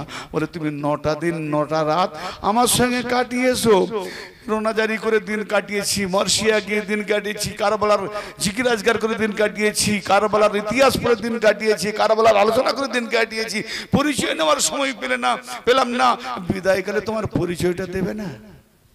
কে তুমি, কোথায়? বলছে তুমি আমার পরিচয় জানবে? তবে কোনটা খুলে দিল, চিনতে পারো? হ্যাঁ, কিন্তু না, বিশ্বাস করতে পারছি না। বলে বিশ্বাস না করলো আমি হোসাইনের মা। জোরে বলে, আমি হোসাইনের মা। যারা মার্সিয়া করে আমার বেটার জন্য, কাটাকাটি করে কারবালার জন্য, আমার খানদান তাদের দরবারে গিয়ে পেজেনগিরি করে হাজরান দেয়। কে কে, কারা কারা আমার এই কারবালাকে স্মরণ করে আমার খানদানের জন্য রোনাজারি করে, যাদের চোখ দিয়ে ক ফোঁটা আঁসু বেরোলো দেখলাম, ওই আঁসুটা তার জাহান্নামকে ঠান্ডা করে দেবে। আমি ফাতেমা সুপারিশ করব। ইমাম হোসেন কারবালার জন্য যাদের চোখের পানি, এই পানিটা, বাবা মরেছে অনেক কেঁদেছি, মা মরেছে অনেক কেঁদেছি, বেটি বেটা মরেছে অনেক কেঁদেছি, আত্মীয় স্বজন মরেছে অনেক কেঁদেছি, ঘরের গরুও মরেছে অনেক কেঁদেছি। ইমাম হোসেন কারবালার জন্য কবার কেঁদেছি, কতটুকু কেঁদেছি, বুকে হাত দিয়ে দেখুন কতটা ইমান তাজা হলো। ইমান যতটা দরদ ততটা, ইমান হালকা তো দরদ হালকা। কেন? তাদের নাম শুনলে যাদের বুক ফেটে ওঠে, হ্যাঁ, তার ইমান তরুতাজা। তো মৌলা হোসেনের মা ফাতেমা সালামুল্লাহ আলাইকে মোহতারমা বলছে, মোহতারমা খাতুনে জান্নাত দুটো কদমে পড়ে সায়দা জানাই, আপনি 9 রাত পর্যন্ত থাকলেন, আর আজকের আসর রাতটা চলে যাবেন? আজকে চলে যাবেন, আজকে থাকবেন না? বলে না, আজকে আমি থাকতে পারবো না। কেন না? আজকে নাজাব থেকে নিয়ে, মদিনা থেকে নিয়ে, আর কারবালা থেকে নিয়ে, সব থেকে নিয়ে আব্বাস আলমদারকে, আলী আসগরকে, আলী আকবরকে, এবং ওখানে জয়নাবকে, হাসানকে, আলী রেজাকে, সমস্ত আমার খানদানকে নিয়ে প্রত্যেকটা জায়গায় ছড়িয়ে দেবো। যেখানে যেখানে জিকিরের শাহাদাত হচ্ছে সেখানে সেখানে তোমরা গিয়ে গাওয়া হয়ে যাও, সাক্ষী হয়ে যাও। কিয়ামতের মাঠে তোমরা সাক্ষী দেবে যে এরাই কারবালার জিকিরের শাহাদাত মানাতো। আজ রাত্রে মা থাকবো না, তুমি এটা একা মানো, আমাদের প্রেজেন্ট করতে হবে জিকরে শাহাদাতের মজলিসে আহলে বাইত রাসূল, কারবালার যারা শহাদায়ে کرام সব প্রেজেন্ট আছে। তো আজকে আব্বাস আলমদারের যে শোকগাঁথা কথা বলতে চলেছি, উনিও প্রেজেন্ট আছেন। এমন সময় সাকিনা সালামুল্লাহ আলাইকে আব্বাস আলমদার বুকে উঠিয়ে নিলেন। মাওলা হোসেনের দিকে তাকিয়ে বলছেন, কি করব? ঘোড়া বাঁধা করবে? তো ইমাম হোসেন বুকে নিলেন, চাপড়িয়ে শুই করিয়ে দিলেন, ঘুমিয়ে পড়লেন। এবার আব্বাস আলমদার কি করেন? ইমাম হোসেন সালামের কদম পাককে চুমু খেয়ে তাজিম জানিয়ে ঘোড়ায় সওয়ার হলেন। জুলফিকার ফেরে সবকে হতাহত করে, নিহত করে আব্বাস আলমদার ফোরাতে নেমে পড়লেন। ফোরাতে যে নেমে পড়লেন, মশক ভর্তি করে নিলেন, মশক ভর্তি করলেন, এক চুলকা পানি পান করবেন ভাবলেন, ফের ফেলে দিলেন। আর ওইটুকু ভাবান্তরের জন্য দোয়া করুন, আল্লাহ কারবালাকে হোসেনকে ভুলে গেছি আমি, এই হাত আমার ঠান্ডা হয়েছে পানিতে ভেজে, আমার আলীর খানদান নবীর খানদান তারা পিপাসার্থ 3 দিন পানি বিহনে, তারা কেউ ঠান্ডা পায়নি, আর আমার হাত ঠান্ডা আরাম ভোগ করেছে। আল্লাহ গো, এই ঠান্ডা আরাম ভোগটা, এই সুখটা আমি চাইনি, এর বিনিময়ে তুমি আমার দুটো বাজু নিয়ে নাও। একে বলে কুরবানি। ইমাম হোসেনের জন্য বাজু দিচ্ছেন। পানি না পান করে মশক ভর্তি করে যখন আসছেন, ও দূর থেকে তীর নিক্ষেপ করা হচ্ছে, মারতে মারতে মারতে মারতে এক মালহন কি করলো, পিছন থেকে ওয়ার করলো, এক মাজু ছিটকে পড়ে গেল। আরেকজন বাম থেকে ওয়ার করলো, আরেক মাজু ছিটকে মুখে লাগাম ধরলেন মশকের, ঝাঁই ঝাঁই করে তীর নিক্ষেপ করছে, পুরো মশক ছিদ্র হয়ে ঝাঁঝরা হয়ে এমনভাবে ঝাঁঝরা হয়েছে যে মশকের একটা জায়গা খালি নাই যে ছিদ্র হয়নি, পানি সব জমিনে চলে গেল, মওলা পাকের বুক ঝাঁঝরা হয়ে গেল। একজন পিছন থেকে এসে এমন মালুন মাথায় মারলো, মাথা ফেটে জমিনে পড়ে গেলেন। ডেকে হলেন, আকা মওলা, ইয়া মওলা হোসেন, আমার শেষ সালাম গ্রহণ করুন। আব্বাস আলমদারের আহ্বান ডাক শুনে ইমাম হোসেন চোখ যেন অন্ধ হয়ে গেল, ঝাঁঝরা হয়ে গেল, অন্ধকার দেখছে, দেখতে পাচ্ছে না কি দেখছে, যে তার লাশের উপর দিয়ে ঘোড়া দাঁড়ানো হচ্ছে, কোথাও একটা মাংস, কোথাও হাত, কোথাও পা, কি জুলুম অত্যাচার করছে এজিদি মালুন রাম। এমন সময় যখন তারা চলে গেল, দেখছে মাটা হামাগুড়ি দিয়ে দিয়ে, আব্বাস ভাই তুমি কোথায়, ভাই তুমি কোথায়? আকা এই তো আমি এখানে। দেখছে কিছুই নাই, শুধু এতটুকু অজুদ, আপনার এক চোখে তীর বিদ্ধ, এক চোখে রক্ত লাগানো চাপা, দুটো বাজু নাই। ইমাম হোসেন গিয়ে কি করলেন, আব্বাস আলমদারের মাথাকে বাজুতে উঠিয়ে নিলেন। বাজুতে উঠিয়ে নিয়ে, ভাই আব্বাস, ভাই আব্বাস, ভাই আব্বাস তুমি এ কি করলে, দুটো বাজু দিলে আব্বাস, আব্বাস ভাই তোমার খুব বলে, মওলা আমার কোনো কষ্ট হয় না, আম্মা খাতুন জান্নাতি রানী মা ফাতেমা আমাকে কাউসার পান করাচ্ছেন, জমজম নহর পান করাচ্ছেন, আমার কোনো কষ্ট হয় না, কিন্তু আমার একটা আশা মওলা, আমি সেই আশাটা পূর্ণ না করে কেমন করে মরি, বলো আব্বাস তোমার কি আশা? আমার মা বলেছিল, আমার মা বলেছিল যে আব্বাস তুমি যখন জন্ম হয়েছিলে না, জন্ম হওয়ার সময় তোমার চোখ বন্ধ ছিল, তুমি কাউকে দেখোনি, তুমি কাউকে দেখোনি, কিন্তু তোমার আব্বাও নিয়েছে মওলা আলী আলাইহিস সালাম, তুমি চোখ খোলনি, তোমার বড় ভাই ইমাম হাসান নিয়েছে, চোখ খোলনি, কাউকে তুমি দেখোনি, কিন্তু যখনই তুমি তোমার ইমাম হোসেন এসে যখন তোমাকে কোলে নিয়েছে, তুমি অমনি চোখ খুলে তার দিক পানে চেয়ে হেসেছিলে। জোরে বলেন সুবহানাল্লাহ। তো মওলা আব্বাস বলছেন হোসেনকে, আকা মওলা, মা বলেছিলেন জীবনে যখন আমি শুরুতে সর্বপ্রথম চোখ খুলে আপনাকে দেখি, তারপরে জগৎকে দেখি, তা আজকে বড় আশা আকাঙ্ক্ষা, শেষবারের মতো জীবনে আপনার নুরানি চেহারাখানা দেখে মরতে চাই, এই আশাটা মওলা পূর্ণ হবে। হোসেন আলাইহিস সালাম বলছেন, আব্বাস তুমি কি আমায় দেখতে পাচ্ছ না? বলছে আকা দেখছেন আমার দিকে, এক চোখে তীরবিদ্ধ আর এক চোখে রক্ত মাখা, হাত তো নেই, বাজু তো নেই যে রক্তটা মুছে দেখি।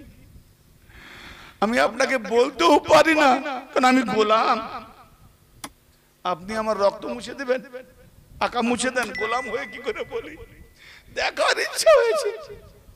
আচ্ছা তুমি আমাকে এইটুকু বলবে না তোমার চোখের রক্ত মুছে দেবো? রক্ত মুছে দিলেন, মুছে দিয়ে বলছি আব্বাস আমার একটা ওয়াদা তোমাকে পূর্ণ করে যেতে হবে, আমি তোমার পেছনে যাচ্ছি, নানার সঙ্গে দেখা করব। কি ওয়াদা? সারাটা জীবন তুমি আমাকে আকা বলেছো, মওলা বলেছো, একটিবারের জন্য ভাই বলোনি, একটিবারের জন্য তুমি আমাকে ভাই বলোনি, আজকে তুমি মরার আগে আমাকে অন্তত একটিবার ভাই বলো। আব্বাস আলমদার বলছে ওয়াদা যখন করিয়েছেন আমাকে পূর্ণ করতে হবে। ভাই মাওলা হোসেন প্রাণ পাখি উড়ে গেল। ইন্না লিল্লাহি ওয়া ইন্না ইলাইহি রাজিউন। আহলে বাইত মাওলা আব্বাস আলাইহিস সালামের যে আলম পাক, এই আলম পাককে আপনারা যা তা মনে করবেন না, তাজিম জানাবেন। আব্বাস আলমদারের এই আলম পাককে তাজিম জানাবার বদতে কাল কিয়ামতের একটা সুপারিশ জারিয়া পেয়ে যাবেন। আল্লাহ যেন আমাদের প্রত্যেককে ইহকাল পরকালের কামিয়াবি ফতে বিজয়ী লাভ করার জন্য আহলে বাইতের গোলামিতে যেন নিযুক্ত রাখেন এবং প্রকৃত হোসাইনি করে যেন মৃত্যু দান করেন। তার সঙ্গে আমাদের প্রত্যেকের নেক আশা বাসনা পূর্ণ করেন। বলুন সকলে আমিন। ওয়া আখিরু দাওয়ানা আনিল হামদুলিল্লাহি রাব্বিল আলামিন। ভাই